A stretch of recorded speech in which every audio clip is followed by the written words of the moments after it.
Hello viewers, 4DIYers here with another video for everyone. In this video here, I'll be showing you how to replace the front rotors and pads on a Mazda CX-9 all-wheel drive. This is a 2015 model, so this applies to the first generation, but a similar procedure can also be applied to other generations as well as other SUV models from Mazda. A big shout out to the Wrench Monkey for sending out these parts for the replacement. Be sure to check them out. A link to their website and the parts used in this video will be included in the video description. They're a Canadian-based company that offers high-quality parts with great prices. First, start by safely elevating the vehicle and place a jack stand under it as a form of safety. The lug nuts are 21mm. Before we compress the caliper piston, loosen the master cylinder reservoir cap. Using large interlocking pliers, compress the pistons in the caliper. This will make the disassembly much easier. Then using a 17mm socket with a ratchet, loosen and remove the caliper bolts. There is two different sizes here for the top and bottom. Pull the caliper off and hang it up. Don't hang the caliper off the brake hose as it can cause damage. Using a 19mm socket with a ratchet, remove the two caliper carrier bolts. If you are having problems breaking these bolts free, you can angle the wheel outward and then use the assistance of a Johnson or breaker bar. Finally, remove the carrier with pads. And then remove the rotor. Remove the old pads from the carrier. Inspect the rubber boots for the slide pins. If they're cracked or broken, then replace. They simply clip into the grooves into the casting. Now remove the anti-rattle clips from the caliper carrier. The one slide pin was slightly sticky, so it will need to be cleaned up. I rolled up some sandpaper and stuck it in the hole to remove any rust. The hole is then washed out using brake cleaner to remove any sanding debris. The other slide pin hole can simply have the old grease washed out. Next is cleaning the anti-rattle clip locations with a wire brush. We must ensure these are clean so the clips are installed easily and the pads do not bind.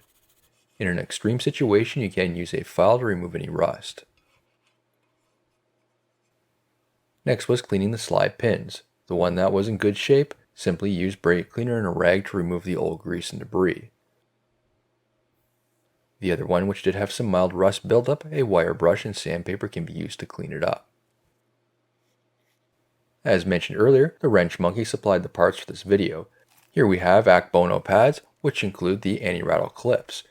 These are high quality parts and are the original equipment on many manufacturers. Next is the rotors made by Advex. This is a company owned by the Eisen Group, which is partially owned by Toyota. Both of these companies are high quality and are guaranteed to have a long, reliable life on your vehicle. Using brake cleaner or brake wipes, clean the rotor to remove any oil residue. Ensure it is sufficiently cleaned, otherwise this can cause issues with the pads. This hub is already fairly clean, so brake cleaner and a rag is all that's needed. If you do have any rusting, I would highly recommend using a wire brush to clean the surface. The surface must be clean, otherwise this can cause runout, which will result in vibrations on our brakes and the wheel. Then put the rotor in place. A lug nut can be used to hold the rotor in place, which makes the assembly of the brake pads much easier. Reinstall that rubber boot for the slide pin. Now the caliper carrier can be installed. Thread locker can be applied to each of these bolts if you wish. Tighten those 19mm bolts. The torque specifications for these bolts is 110 foot-pounds or 149 Nm. Install the anti-rattle clips. They only fit in one orientation. Ensure they are fully snapped into place, otherwise the brake pads can't be installed. There should be 4 in total. Moving on to the brake pads, install the wear indicator on the one side of the brake pad. Now apply a light dab of grease on each of the ears. Install the pad. Make sure it does move freely in the anti-rattle clips. If there's any binding, this will cause the pad to not release, making it drag. Do the same for the opposite side, apply grease to the ears and then install. The pistons do need to be pushed back into the caliper some more, so using an old brake pad and large interlocking pliers, compress those pistons. Now install the caliper. Apply a light layer of grease to the slide pins, not too much where it causes the pin to not retract, but enough where it provides good lubrication. Do the same for the opposite side. As mentioned earlier, these are two different sizes, so make sure you have them in the correct spots. The torque specifications for these bolts is 85 foot-pounds or 115 Newton-meters. Make sure the hub faces are clean and free of any debris. A wire brush can be used on the rotor side, and then a brass wire brush on the back of the aluminum wheels. Put the wheel in place. The torque specifications for the lug nuts is 90 foot-pounds or 122 Newton-meters. Moving on to the passenger side, again is elevating the vehicle, remove the wheel and place a jack stand under the vehicle as safety. Compress the caliper pistons with large interlocking pliers. Remove the two 17mm slide pins.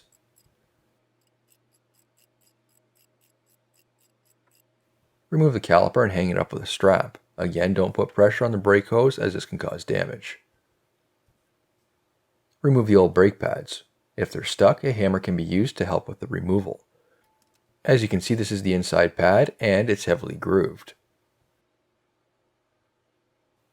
Now remove the two 19mm bolts holding on the caliper carrier bracket. Finally, remove the carrier with pads. And then remove the rotor. Remove the old anti-rattle clips. As mentioned earlier, the new pads come with new clips. Using a wire brush and maybe a file, clean up those anti-rattle clip locations.